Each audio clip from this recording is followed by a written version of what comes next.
বঙ্গবন্ধু থেকে শেখ হাসিনা, আমি বলবো ইসলামের জন্য যা করেছে, বাংলাদেশের অন্য কোনো শাসক এই দেশে পবিত্র ধর্ম ইসলামের জন্য কিছুই করেননি।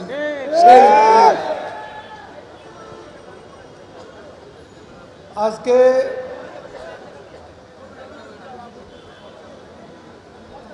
আওয়ামী ওলামা লীগ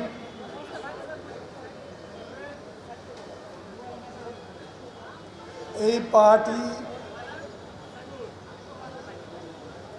নব প্রতিষ্ঠিত, এই পার্টির বয়স 1 বছর। ওলামা লীগের ইতিহাস আমাদের জন্য খুবই সুখকর। অতীতে আমরা যে ওলামা লীগ দেখেছি, কারোর সাথে কারো মিল নেই,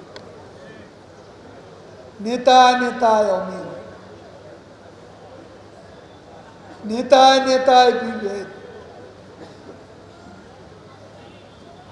তারপর আমাদের দলের আদর্শ পরিপন্থী অসাম্প্রদায়িক দল আওয়ামী লীগের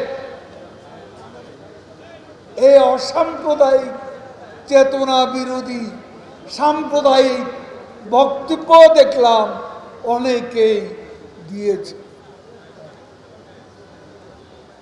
এ ধরনের ইরেসপন্সিবল কমিউনাল কথা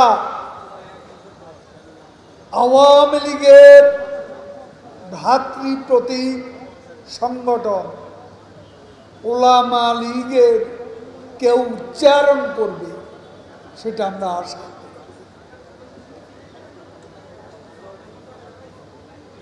আমি পরিষ্কারভাবে বলতে চাই, নেতা নেতা বিভেদ কলহ আর চাই না। সত্যিকারের আলেম ওলামা দিয়ে ওলামা লীগ গঠন করতে হবে এবং কোনো টাউট বটপার যেন এখানে প্রবেশ করতে না পারে, অনুপ্রবেশ করতে না পারে, সে ব্যাপারে আপনাদেরকে সতর্ক থাকতে হবে। অতীতে আমরা দেখেছি ওলামা লীগের নামে সারা বাংলাদেশে হঠাৎ গজিয়ে উঠা কিছু কিছু আলেম ওলামা, এরা ধর্ম ব্যবসায়ী, এরা চাঁদাবাজ। ওলামা লীগ চাঁদাবাদের স্থান নেই, এ কথা আমি বলতে চাই। ধর্মের নামে ধর্ম ব্যবসা চলবে না। আওয়ামী লীগের সাথে কাজ করতে হলে আওয়ামী লীগের প্রতিষ্ঠাতা জাতির পিতা বঙ্গবন্ধুর আদর্শ মেনে চলতে, শেখ হাসিনার মতো সৎ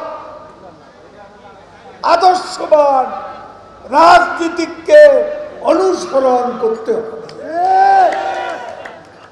ফ্রি স্টাইল যে যা খুশি যখন তখন বলবেন, এই রকম লোকের আমাদের কোনো প্রয়োজন নেই। শৃঙ্খলা মেনে চলতে হবে।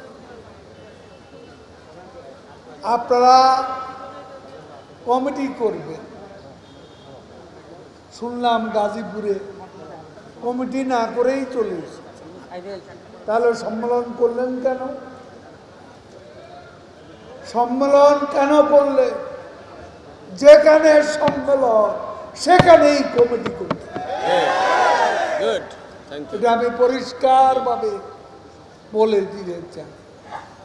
দেরি হলে তখন ওখানে ঝামেলা, তখন অনৈক্য বাড়ে, কলহ বাড়ে, নিজেদের মধ্যে মতভেদ হয় এবং শেষ পর্যন্ত এই কমিটির ভাগ্য অনিশ্চয়তা ঝুলে থাকে। ওলামা আলী করবেন, আমাদের দলের শৃঙ্খলা মেনে করতে হবে। দলের আদর্শ, দলের শৃঙ্খলা বিরোধী কোনো কাজ করলে অবশ্যই শাস্তিমূলক ব্যবস্থা থেকে কেউই রেহাই পাবে না।